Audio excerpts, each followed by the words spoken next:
360 virtual tours software, which is I use 3D-Vista.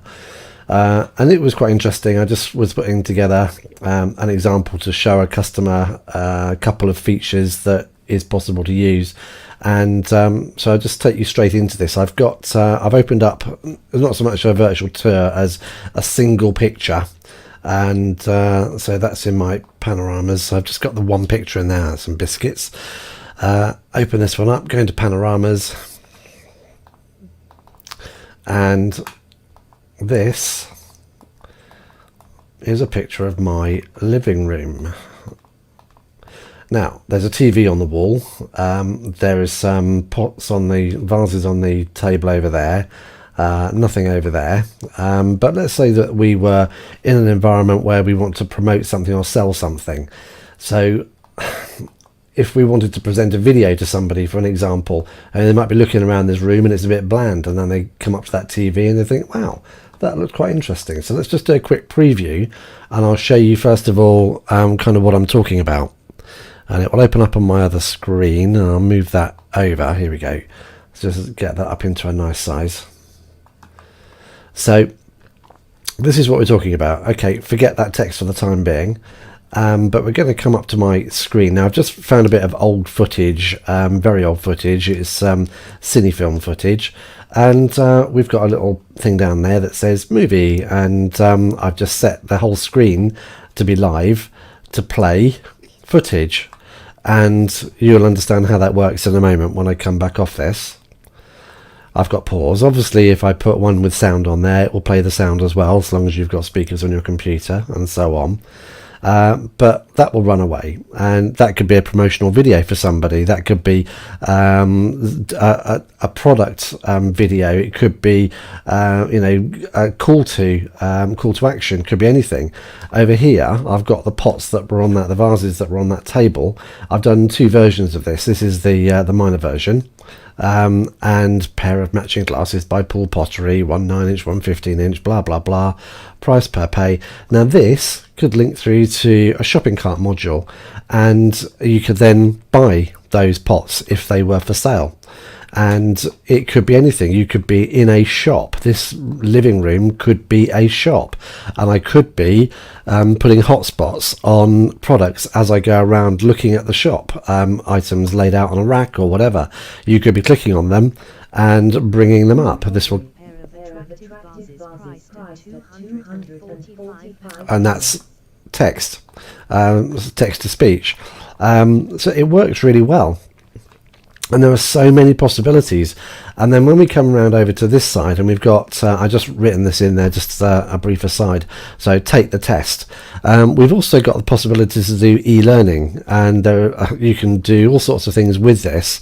But if I click on, I've repeated, let's just go back into that. It took too long to get to it. Click on that, and we can do little quizzes. Now, this doesn't have to be a silly little quiz like this.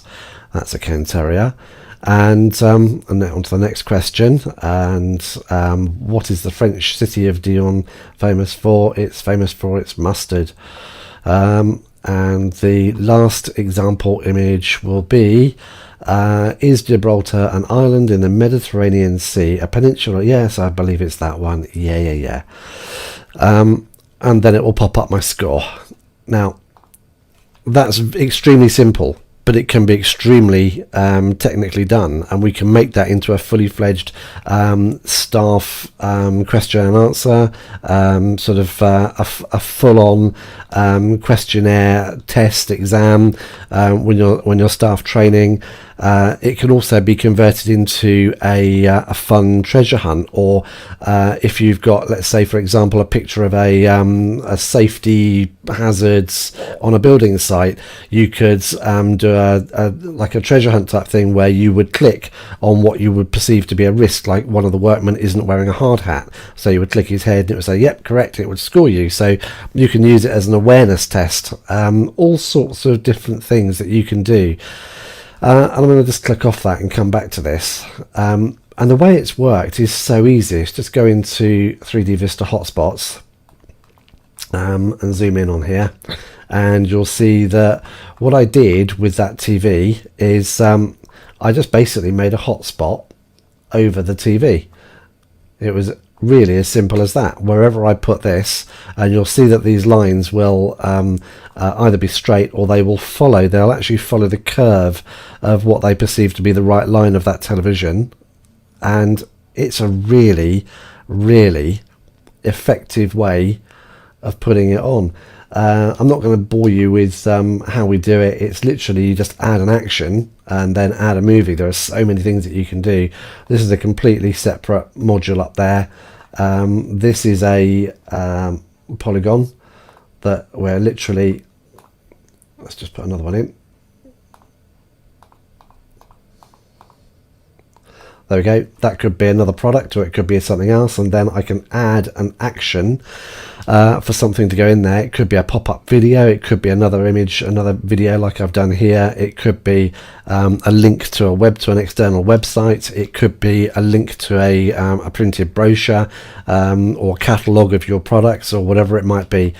But by my reckoning, there are lots of 3D virtual tour software manufacturers. There's dozens and dozens of them. I think I've said this before, but to be fair, I've not found any of them as easy to use and as well put together as 3D-Vista. And I have to say, I've used quite a number of them now.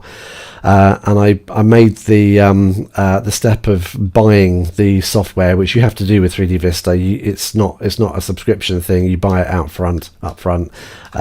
But no, I can't say I regret that. It's already paid for itself times over with jobs that are coming in. So yeah, really, really pleased. That's really it. It's not really showing you anything more than that, but it's just worth taking note of what's available to do, and there's an awful lot more that hopefully over the next couple of days, if I've got the time, I will